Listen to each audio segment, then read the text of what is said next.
একবার একটা পিঁপড়ে অনেক কষ্ট করে কিছু মিষ্টি মোটরের দানা খাবার জন্য সাজিয়ে রাখছিল। এমন সময় আড়াল থেকে একটা বদমাইশ মাছি এটা দেখে মোটরের দানাগুলোকে এভাবে সরিয়ে ফেলে দিচ্ছিল আর দূরে গিয়ে পিঁপড়ের এই অবস্থা দেখে হাসছিল। কিন্তু পিঁপড়াটা এরপরও মোটরের দানাগুলোকে আবার সাজাচ্ছিল আর মাছিটা এভাবে প্রত্যেকবার দানাগুলো ফেলে দিচ্ছিল। এবার পিঁপড়েটা এটা বুঝতে পেরে একটা প্ল্যান বের করে আর মাছিটা তখন পিঁপড়েটা কেন আসছে না সেটা দেখতে থাকে। ঠিক তখনই পিঁপড়েটা লেডি বাগের সাহায্য নিয়ে ওই কলাইয়ের ডিপেটা উড়িয়ে নিয়ে গিয়ে মাছির উপরে ঢেলে দেয় আর লেডি বাগের এই উপকারের জন্য পিঁপড়াটা তাকে একটা মোটরের দানা দেয়।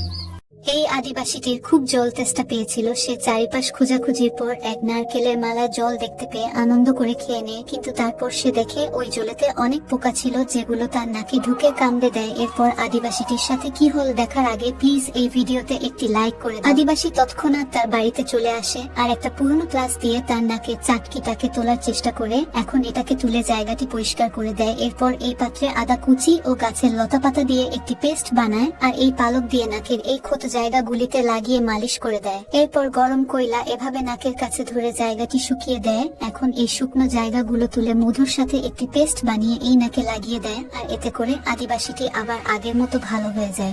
লোকটা রাতের অন্ধকারে জঙ্গলের মধ্যে ঘুমাচ্ছিল, তখনই জঙ্গল থেকে একটি সাপ এসে লোকটির পায়ে জড়িয়ে কামড়ে দেয়। পরের দিন সকাল হলে কেউ একজন দেখতে পেয়ে তাকে হসপিটালে নিয়ে যায়। সেখানে গেলে প্রথমে ইনজেকশনে করে অ্যান্টিভেনাম নিয়ে পায়ের এই জায়গাতে পুটুস করে দিয়ে দেয়। এরপর তুলো আয়োডাইন নিয়ে পায়ে ভালোভাবে মাখিয়ে দেয়।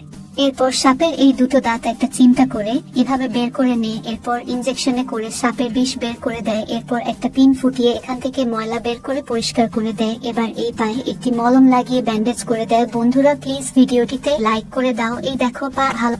এই মেয়েটা সব সময় রেস্টুরেন্টে গিয়ে চিকেন খেত, যে কারণে মেয়েটা তো এক সময় ফুটবলের মতো হয়ে যায়। তাই সে দ্রুত তার চিকিৎসা করায়। ডাক্তারবাবু প্রথমে ভুঁড়ির এই অবস্থা দেখে একটা মার্কারে করে গোটা চারিদিকে দাগ দিয়ে দেয়। এরপর একটা অ্যানেস্থেটিক ইনজেকশন দিয়ে দেয়। এখন এই জায়গাগুলি এভাবে হালকা চিরে এর ভিতরে নল ঢুকিয়ে দেয় আর এর সাহায্যে এভাবে ভেতর থেকে সমস্ত মেদ চর্বি বের করে নেয়। এরপর এই ভুঁড়ি কমে গেলে জায়গাগুলি স্টিচ করে একটি ক্রিম ভালোভাবে লাগিয়ে মালিশ করে দেয়, এতে করে ভুঁড়ি টান টান হয়ে যায়। এরপর এই কাটা দাগ বোঝাতে এখানে লেজার ট্রিটমেন্ট করে ক্রিম লাগিয়ে দেয় আর এভাবেই মেয়েটি ভালো হয়ে যায়।